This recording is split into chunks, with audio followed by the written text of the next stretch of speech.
Big Blue on the road, big underdogs, and they get an incredible win. Everybody's pumped up. We're joined by Julian Love. He is on the fan with us, Tiki and Tierney. Julian, welcome to our show. How you doing, bud? Doing well. Thanks for having me, guys. Yeah, good to chat with you, man. I think we chatted with you on the national show when you were just getting drafted out of Notre Dame, so it's good to have you back again and chat with you. BT and I were just talking in the break. You've been through this. You've been through a lot of coaches already. You drafted in 19. It was Pat Shurmur and obviously Joe Judge the last couple of years, and now Brian Daboll. Can you just quickly, the difference that you feel with Brian Daboll as the head coach is what? Yeah, I think the difference is, he kind of lets the players make a lot of choices in terms of, he's getting our input in a lot of things. And that's something that hasn't been here the past few years, which is, the biggest change for sure. And it's welcome because you feel empowered.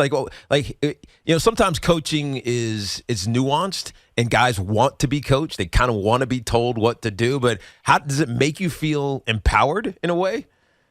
Yeah, for sure. Because, at this level, it's different to college, different to high school. It's a coworker type of relationship. It's a colleague type of respect relationship. And so, we're working for him, they're working for us. Like, that's just how it goes. Yeah, that's how it should go. That's how. Yeah, I was going to say that's how it's supposed to go. That's how it's supposed to go. And so, yeah, it makes you feel empowered. It makes you feel like we're working together as one. To get this ship in the right direction. That's awesome. Great start. Got an opportunity again to maybe pick up another one this weekend coming up. You guys at the home opener, it's going to be popping. The place is going to be on fire.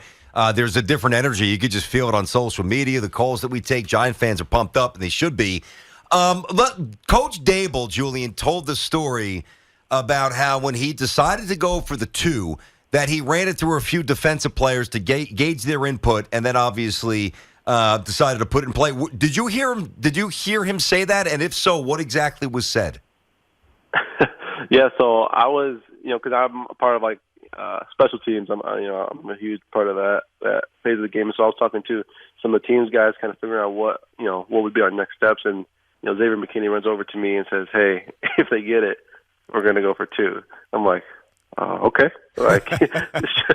I feel like I've been in this spot so many times these past few years, and I think out of everything, this was the right call because of where our offense was at that point in the game.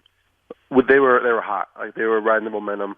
I felt like Davis kind of was riding the momentum, and guys felt that. And so you put the ball in the shooter's hand, so to speak, and going for 2, I think it was the right call. And so he asked for some input from the defensive guys. I love it, and we all love it because it shows real leadership and real conviction in you guys, which has to really empower you, which is why he did it.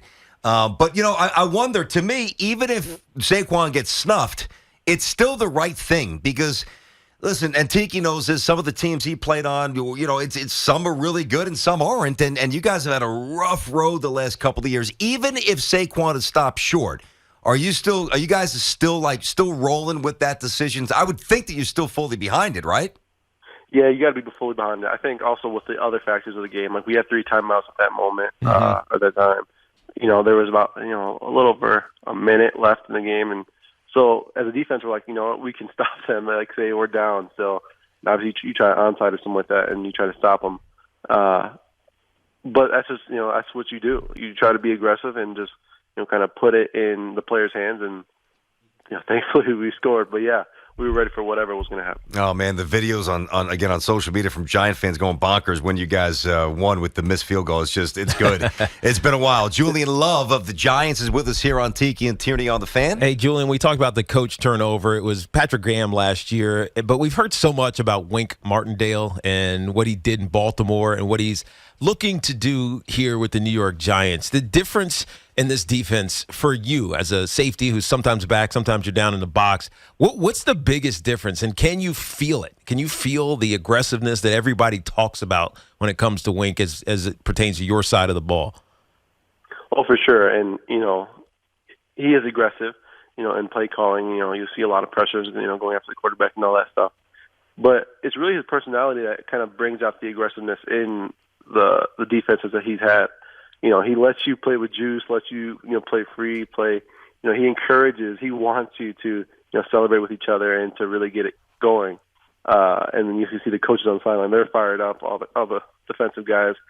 That's just the energy that he brings to the table, and it starts in the meeting rooms. He basically, it's like an open forum in most defensive meetings. He wants input, he wants conversations happening, he wants to see how we see it as players, and just all of that really builds on kind of what he brings to the defensive side of the ball. Yeah, and I feel the aggressiveness, but sometimes it comes back to bite you. And I think I'm seeing this right, but I think the touchdown, both of them to Hilliard, they were cover ones, right? And linebackers get compromised, get out of position.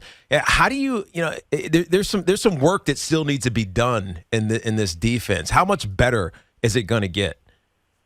Oh, I mean, it's gonna be a lot cleaned up. In sports, and especially going from week 1 to week 2, that's when you see the biggest jump in teams.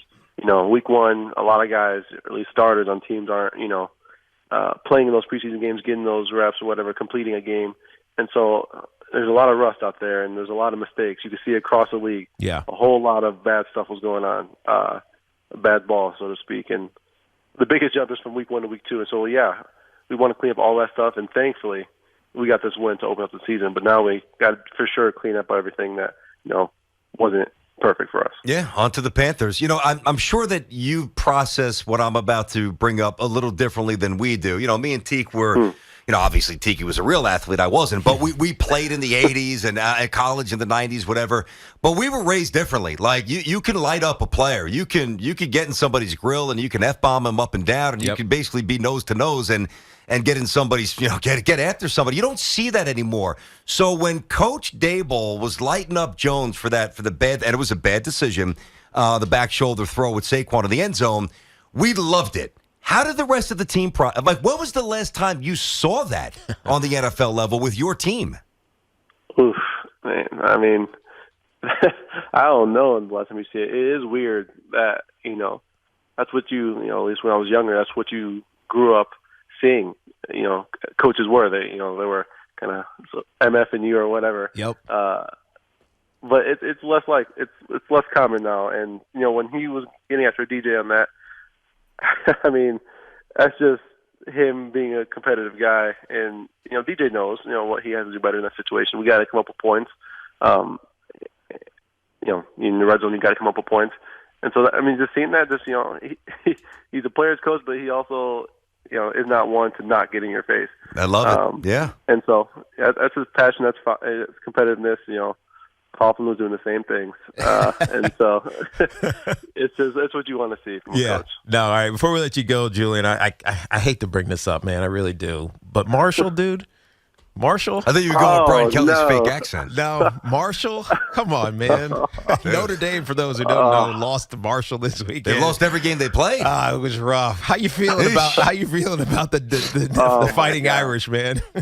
Yeah, you come off of a really good battle versus Ohio State. Yeah. One of the highly powered offenses, and then you come up flat at home against Marshall. That hurts. But I can say that I've been there. My freshman year was the last losing season their team had. Hopefully they can turn this thing around, but it's early. But we were 4-8 my freshman year, and we realized things were really bad. Like week 3 or 4 when we lost at home to Duke, and of course that quarterback at Duke was Daniel Jones. That's right. Wow, course. coming full circle for you, man. Full circle. So I've been there. They'll turn it around. I got to get out and talk to some of those guys to get them fired up. Yeah, I hear you, man. I like your head coach. Marcus Freeman seems like a great guy. You guys are good at turned around, but sorry to have to bring that up. But all good. Hey, Julian, I was going to say, give us 20 seconds on this just to bring it back to the Giants here. Talking to Julian Love on the Fan Tiki and Tierney show. Take Derrick Henry out of it. That's obviously a big part of the process of getting ready for Tennessee. When you evaluate Tannehill versus Baker Mayfield, what the film says, what you got, without giving away state secrets clearly, which quarterback is tougher to get ready for, Tannehill or Baker? I would say Baker. Because there's a lot of reasons why he could throw every ball. He is more prone to run. Tannehill has some speed, but Baker can open it up a little more. And he's your balanced guy. I think Tannehill because of their offense and who's leading them, which is Derrick Henry. Yeah. His passing game is a lot different. It's a lot of deep shots, play action pass type of stuff. And Baker, is more could be quick game, could be drop back, play action, sure. And so there's more to account for and more to really study from a quarterback perspective. Yeah, Got it. He could take off and run like he did last weekend and score with his legs. But BT mentioned Derrick Henry. Last one before we let you go. Is it good? And I talked to Saquon briefly when we were out there at training camp on that Monday. He looks healthy. He sounds healthy. He's excited. He ran with some physicality. Is it good to see Saquon as a teammate back to where Saquon was a couple of years ago? Yeah, of course it is. I've been saying, you guys have been around. I've been saying since OTAs that fire in him is brighter than it's ever been. I feel like he's been playing with passion in everything. You can see him at the U.S. Open just getting into it. Like he has that mindset, and when you see that in him, that's when he's at his best. And so we love it as teammates. I've wanted him to succeed these past few years. I want all the teammates to succeed these past few years, but he's a guy who's battled, who's had some tough times these past couple of years, and so it's great to see that fire in him again. Well, listen, man, it's obviously early in the season. It's incredibly early in a new regime, general manager, coach, coaching staff. There seems to be a much more of a different energy. It's going to be on fire, the home opener. You got Dallas after that. We'll worry about them when we have to. But this is, so far, a nice jolt of confidence for the Giant fans. They needed it. You guys needed it. And enjoy the rest of this week and have a good one on Sunday coming up, buddy. Thanks, Julian. Yes, sir. Thank you, guys. Appreciate it. Be There good. you go. Julian Love.